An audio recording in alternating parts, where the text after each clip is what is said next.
आपको पता है मुझे क्यों नहीं लगता है कि मैं दूसरे परिवार में आया हूं? मैं पहले भी सदाकत आश्रम आ चुका हूं। मेरे गांव के, मेरे परिवार के लोग, पूरा का पूरा परिवार सदाकत आश्रम में रहता था। मैं उस भूमि से आता हूं।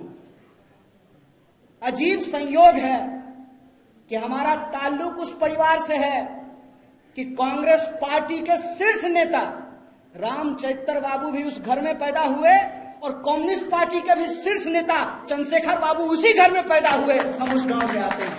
नहीं पिलाओगे तब तक मुकम्मल लड़ाई कामयाब नहीं होगी। सब अपने अपने छाती में उसको लपेट लिया है, कोई बांटने के लिए तैयार नहीं है।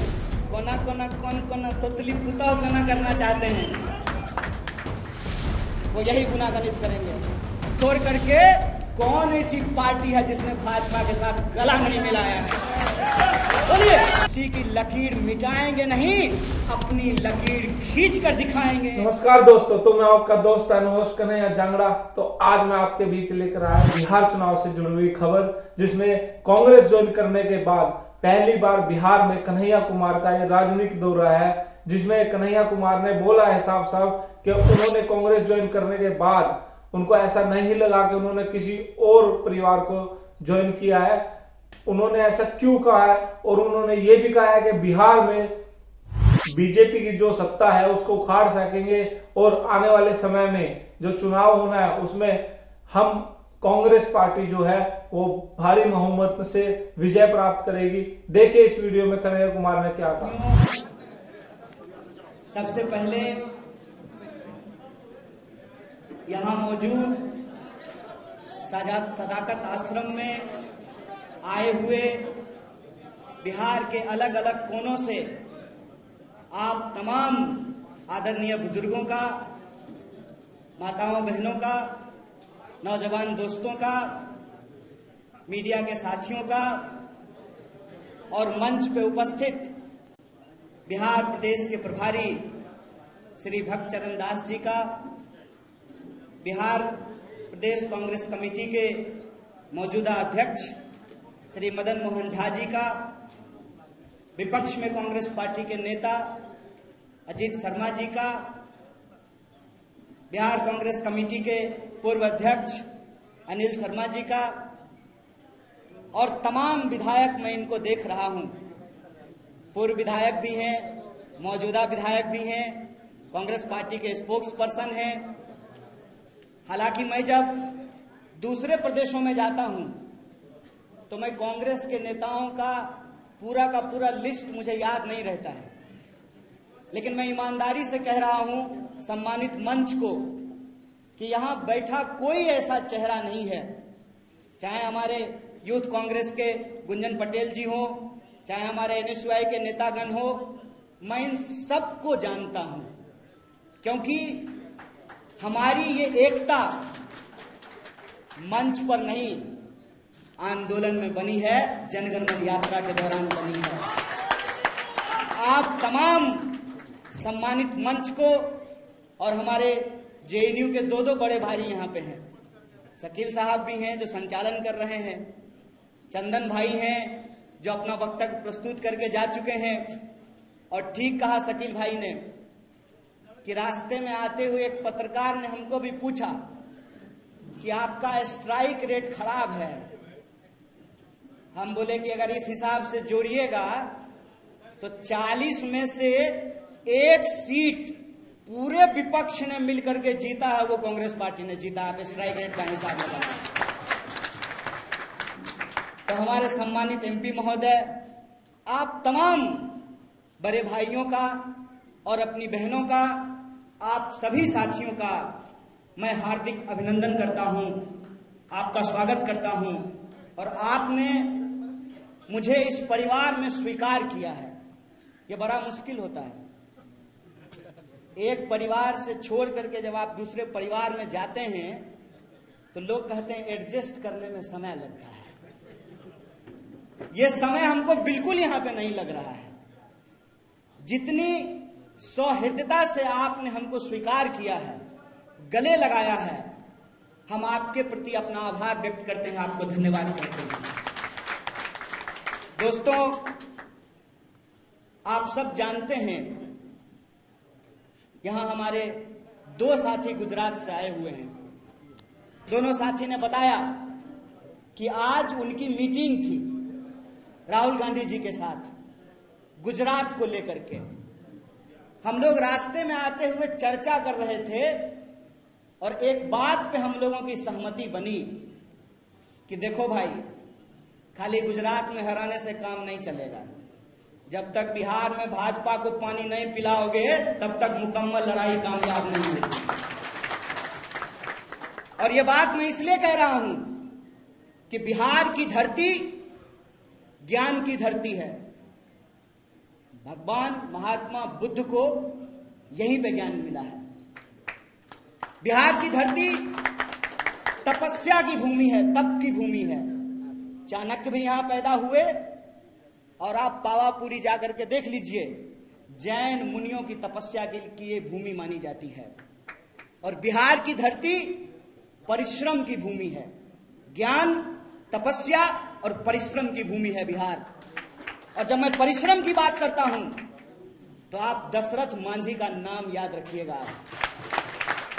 एक हथौड़ी और छेनी लेकर के उस इंसान ने पहाड़ काट करके रास्ता बना दिया। यह बिहारी होने का मतलब होता है। बिहार वो भूमि है। मैं अपने गुजरात के दोस्तों को कहना चाहता हूं कि आपके यहां पोरबंदर में मोहनदास करमचंद गांधी पैदा हुए थे, लेकिन वो गांधी जब बिहार की इस ज्ञान, तपस्या और परिश्रम की भूमि पे आए तो हमने उनको महात्मा बना दिया। ये बिहार की भूमि है। ये बिहार की भूमि है कि आप कोई दौर उठा करके देख लीजिए, इतिहास का कोई दौर उठा करके देख लीजिए, बिहार के बिना इस देश का इतिहास पूरा नहीं होता है। खुशी की बात है, थोड़ी अफसोस की भी एक बात है। कल श्री बाबू की जयंती थी। श्री बाबू ने जो है एक रिकॉर्ड बनाया था सबसे ज्यादा दिनों तक मुख्यमंत्री होने का। श्री बाबू जो काम करके चले गए, उनका रिकॉर्ड अभी तक बीट नहीं हो पाया है। और हमारे कुछ दोस्त पूछते हैं कि बिहार को कांग्रेस पार्टी ने क्या दिया। बिहार को बिहार कांग्रेस पार्टी ने बनाया, इस बात को हमको गर्व से स्वीकार करना चाहिए। और आज हमारी सबसे बड़ी चुनौती क्या है? आज दिन है अशफाक उल्लाह खान का। अशफाक और बिस्मिल की दोस्ती के बारे में आप सब लोगों ने शायद देखा होगा, आप लोगों ने उसको पढ़ा होगा कि उनकी दोनों की जब बातचीत होती है तो अशफाक कहते हैं राम प्रसाद बिस्मिल से, देखो दोस्त, तुम्हारे धर्म में पुनर्जन्म है, तो तुम तो जाओगे वहां और भगवान से कहोगे कि हमको दोबारा भारतीय बना करके भेज दीजिए, हमको ब्रिटिशर्स के दांत खट्टे करने हैं। हमारे धर्म में पुनर्जन्म नहीं होता है। लेकिन अगर मैं जन्नत जाऊं, अल्लाह से हमारी मुलाकात हो, तो मैं उनको कहूंगा कि एक बार और हमको भारत भेज दीजिए। ये भारत है जहां एक खान एक ब्राह्मण के साथ मिलकर के कहता है, सरफरोशी की तमन्ना अब हमारे दिल में है, देखना है जोर कितना बाजू में खाते।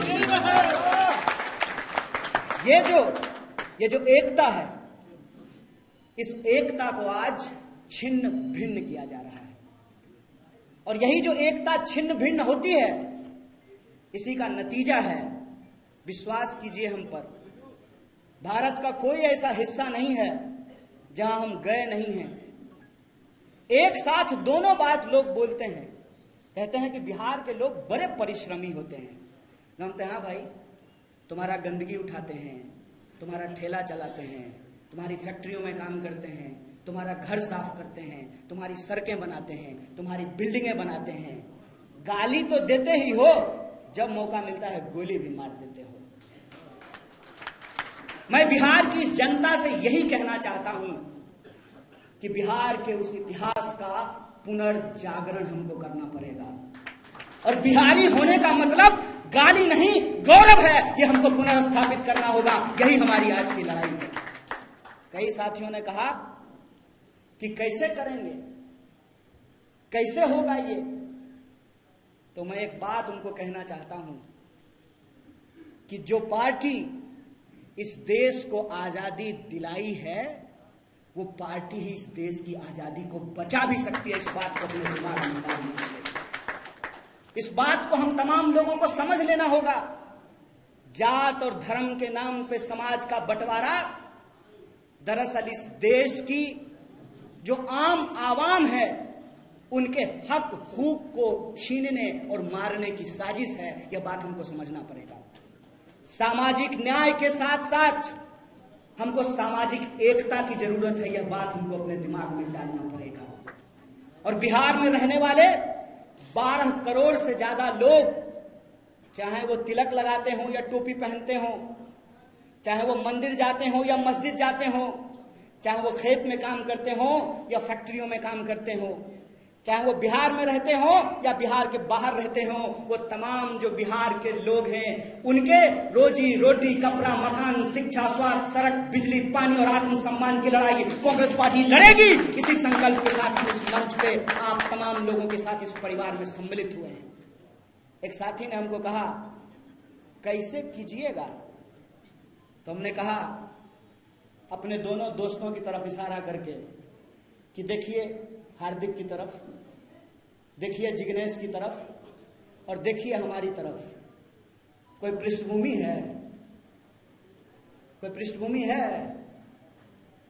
कोई परिवार में ऐसा है जिसका नाम लेकर के हम लोग राजनीति कर सकें? है कोई हमारा इतिहास? हम आपकी तरह एक साधारण इंसान का बच्चा है। हम तीनों का कोई पृष्ठभूमि नहीं है। प्रश्न ये उठता है कि हम कांग्रेस पार्टी में क्यों आए हैं? हम कांग्रेस पार्टी में इसलिए आए हैं कि गर्व के साथ हम आपको इस मंच से खड़ा होकर के बोलते हैं, जिसके जिसके पास बाबूजी का छाती है ना, सब अपने अपने छाती में उसको लपेट लिया है। कोई बांटने के लिए तैयार नहीं है। एकमात्र नेता श्री राहुल गांधी, और ये मेरा व्यक्तिगत अनुभव नहीं है, हमारे जैसे पृष्ठभूमि वाले 2 और आंदोलन से निकले हुए नेता यहां बैठे हुए, उनसे पूछ लीजिएगा। एकमात्र नेता राहुल गांधी जो हाथ बांह फैला करके हम जैसे पृष्ठभूमि वाले लोगों को गले लगाते हैं। इसलिए हम इस पार्टी में आए हैं। हम इसलिए इस पार्टी में आए हैं कि इस पार्टी में वो सहिष्णुता है। इस पार्टी में वो सहिष्णुता है कि आप जय भीम भी बोल सकते हैं और जय सरदार भी बोल सकते हैं। 2 नेता बैठे हुए हैं। जय सरदार भी बोल सकते हैं, जय भीम भी बोल सकते हैं, जय हिंद भी बोल सकते हैं। ये इस पार्टी की खासियत है। सचमुच अगर आप भारत को समझते हैं तो भारत एक ऐसी भूमि है, इसकी संस्कृति ऐसी है कि हम सबको लेकर के चलते हैं। इसीलिए तो कहते हैं कि यह विविधता में एकता वाला देश है। और उस विविधता को अपने आप में अगर कोई समेट करके चल सकता है, वो बगीचा, वो बगिया कोई है तो वो कांग्रेस पार्टी है, जहां हर रंग के फूल खिल सकते हैं। इस गुलदस्ते में हर रंग का फूल खिल सकता है। इसीलिए हमारी यह समझदारी है कि अगर इस देश में लोकतंत्र के प्रति आपकी चिंता है, अगर आपको सचमुच किसी मरते हुए इंसान को देखकर तरफ होता है, आपको सचमुच लगता है कि हमारा देश झूठों के हाथ में चला गया है, तो सदाकत का मतलब सच्चाई होता है। आइए हमारे साथ हाथ मिलाइए। ये वो वक्त है कि मिलकर के इसके खिलाफ लड़ा जाए। बिल्कुल साफ समझ है, कोई इफ बट नहीं है, कोई तू मैं नहीं है। बिल्कुल सीधी बात है। जो भाजपा से लड़ना चाहते हैं वो कांग्रेस पार्टी के साथ होंगे, और जो कौन सतली पुताव कना करना चाहते हैं वो यही गुनागणित करेंगे। राष्ट्र कवि दिनकर ने एक बात कही है, दो न्याय अगर तो आधा दो, उसमें भी यदि बाधा हो तो दे दो केवल 5 ग्राम, रखो अपनी धरती तमाम। हम पार्टी के तौर पर सिर्फ अपने हक की बात कर रहे हैं। और दुख की बात यह है कि एक पढ़ा लिखा इंसान लठैत की भाषा बोलता है और हमारे प्रभारी के बारे में उनको मालूम नहीं है कि ये कौन है। ये जो आपके बीच में बैठे हुए इंसान हैं, मैं इनके बारे में आपको बताता हूं कि अगर इनके जैसे लोग कांग्रेस पार्टी में नहीं होते तो हमारे और जिग्नेश जैसे लोगों को कांग्रेस पार्टी में आने का हिम्मत नहीं होता है। ये वो इंसान हैं जिनके चलते वेदांता का 50,000 करोड़, सुनना बैठा लीजिएगा संबित पात्रा की तरह, 50,000 करोड़ का प्रोजेक्ट बंद कर दिया कांग्रेस पार्टी के शीर्ष नेतृत्व ने आदिवासियों के हक और अधिकार के लिए। और ये जिनके प्रवक्ता इनके खिलाफ बोल रहे हैं, मैं उनसे कहता हूं कि अपने आका से जाकर के पूछिएगा ड्राइंग रूम में कि भक्त चरण दास कौन है, पूछिएगा उनको कि कौन है। समाजवादी आंदोलन के रीढ़ चंद्रशेखर जी की सरकार में ये मंत्री रहे हैं। किसी के लिए कुर्सी कुर्सी बड़ा खेला होगा, लेकिन मैं आज भी कहता हूं ये भारत है, बेईमान लोग यहां पे होंगे, लेकिन ये धरती आज भी त्याग, तपस्या और ईमानदारी से चल रही है। इस पे भरोसा रखिए। मैं आपको कहता हूं कि अपने लिए इस बात पे भरोसा रखिए और इस बात के लिए भरोसा रखिए कि कोई भी चीज ऐसे नहीं मिलती है भाई साहब, ऐसे ही सबका वोट बराबर हो गया है। शकील भाई का वोट एक, चंदन भाई का वोट एक, राकेश भाई का वोट एक, कन्हैया का वोट एक, ऐसे ही वोट हो गया है। प्रतिमा जी का वोट एक, पूनम जी का वोट एक, ऐसे ही बराबर हो गया है। सोच के देखिएगा, समझ करके देखिएगा, ये साधारण चीज नहीं है। और आज वोटों को लोगों ने गुना गणित में फंसा दिया है।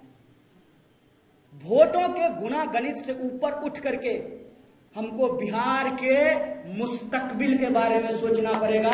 इसलिए आज हम इस धरती पर आए हैं, इसीलिए आज हम यहां जब सभा कर रहे हैं तो किसी के ऊपर हम अनावश्यक टिप्पणी नहीं करना चाहते हैं। जनता के अदालत में जनता के सवालों को लेकर सिर्फ चुनाव में नहीं, चुनाव से पहले भी और चुनाव के बाद भी उनके दुख दर्द में, उनकी न्याय, एकता और बराबरी की लड़ाई में जो शामिल होगा वही उसका नेतृत्व करेगा। ये बिहार की जनता को चुनना पड़ेगा। जो लोग चुनाव को समीकरण बना दिए हैं उनसे हम एक सवाल पूछना चाहते हैं। कोरोना का बीमारी जात पूछ करके हो रहा था? नहीं नहीं नहीं नहीं, ये जो है पंडित जी का लड़का है, इसको को नहीं होते हैं। नहीं नहीं नहीं, ये तो जो है दलित है, इसको हो जाते हैं। जात पूछ करके कोरोना होता है। डेंगू का मच्छर आपके कान के पास आता है, पहले आपका उपनाम पूछता है, बताओ कौन जात हो, कौन जात, उसके बाद काटता है। कब तक पूर्वक बनाइएगा जी, कब तक पूर्वक बनाइएगा? अब कांग्रेस पार्टी नहीं है सत्ता में, बिहार की सत्ता में कांग्रेस पार्टी नहीं है। कांग्रेस पार्टी से जिन लोगों ने सत्ता छीनी थी, बिहार की जनता जब उनके घर पे जाते हैं लोग वोट मांगने के लिए, तो पूछे ना कि बताओ क्या दिए हो हमको 30 साल में। ये सवाल मुझे पूछना चाहिए, नहीं पूछना चाहिए। खाली आत्मसम्मान होता है, खाली आत्मसम्मान होता है। माथा पर टोकरी लेकर के जाएंगे नौकरी करने के लिए, तो मन होगा तो 2 रुपया जो है हमारा श्रम हमको देगा, और मन होगा तो हमको गाली देगा। देखिए कश्मीर में गोली दे रहा है, कौन लेगा इसकी जिम्मेवारी भाई? इलाज कराने के लिए बाहर जाएं, पढ़ने के लिए बाहर जाएं, रोजगार के लिए बाहर जाएं, और वोट देने के लिए, आप वोट लेने के लिए आप हमारे घर में आइएगा। बोलिए इनको झाड़ू मार करके भगाना चाहिए, नहीं भगाना चाहिए? यह सवाल है। इसीलिए मैं बिहार के नौजवानों से खास करके ये अपील करना चाहता हूं कि बिना मतलब के किसी दुविधा में मत रहिए। आमने सामने की लड़ाई छिड़ चुकी है।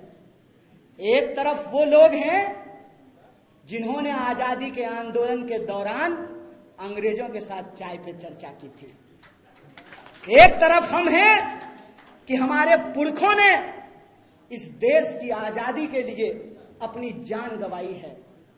आपको पता है मुझे क्यों नहीं लगता है कि मैं दूसरे परिवार में आया हूं? मैं पहले भी सदाकत आश्रम आ चुका हूं। मेरे गांव के, मेरे परिवार के लोग, पूरा का पूरा परिवार सदाकत आश्रम में रहता था। मैं उस भूमि से आता हूं। अजीब संयोग है कि हमारा ताल्लुक उस परिवार से है कि कांग्रेस पार्टी के शीर्ष नेता रामचरित्र बाबू भी उस घर में पैदा हुए और कम्युनिस्ट पार्टी के भी शीर्ष नेता चंद्रशेखर बाबू उसी घर में पैदा हुए। हम उस गांव से आते हैं। हमको असल में समझ में आती है कि विपक्षी एकता क्या होती है। विपक्षी एकता का मतलब अगर कोई समझ सकता है तो सदाकत आश्रम की भूमि समझ सकती है। इस बात का मैं आपको भरोसा दिलाना चाहता हूं।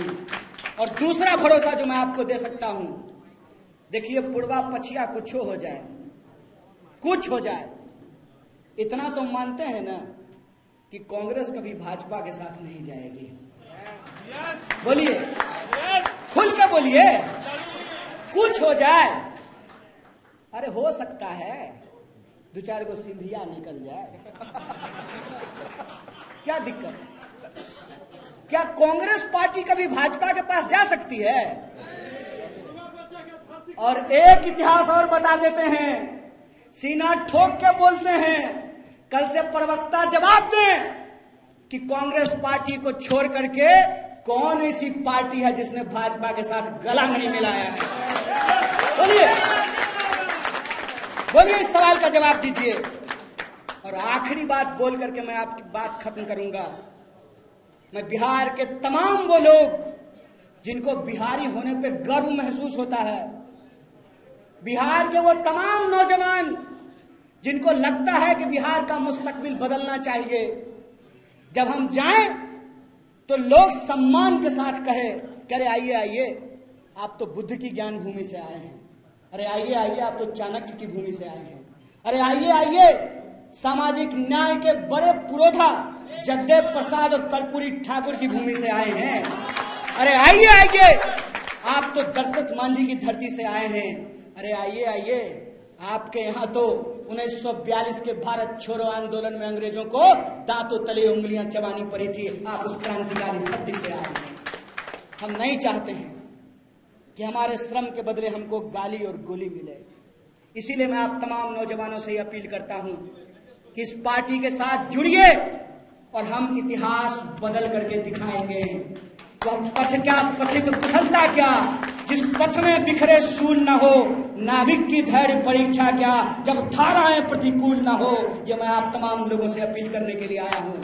आज इस देश की आजादी अगर खतरे में है तो इस देश की सबसे पुरानी पार्टी जिसने लाखों लोगों की कुर्बानियां देकर इस देश को आजाद कराया था, उसकी आजादी को भी ये पार्टी बचाएगी। इसी संकल्प के साथ कि मिलकर के हम लड़ेंगे, इस संघर्ष को आगे बढ़ाएंगे और इस लड़ाई को हम जरूर जीतेंगे।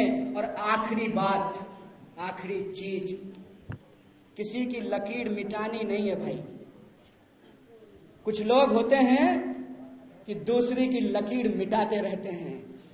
हम आशावादी लोग हैं, किसान परिवार में पैदा लिए हैं। हम लोग किसी की लकीर मिटाएंगे नहीं, अपनी लकीर खींच कर दिखाएंगे, नया बिहार बनाकर दिखाएंगे। बहुत बहुत शुक्रिया, बहुत बहुत धन्यवाद। तो दोस्तों, अगर आपको यह वीडियो अच्छी लगी तो कमेंट करके हमको जरूर बताएं और इस वीडियो को लाइक एंड शेयर करना ना भूलें ताकि आपके और दोस्तों तक यह वीडियो पहुंचे। धन्यवाद।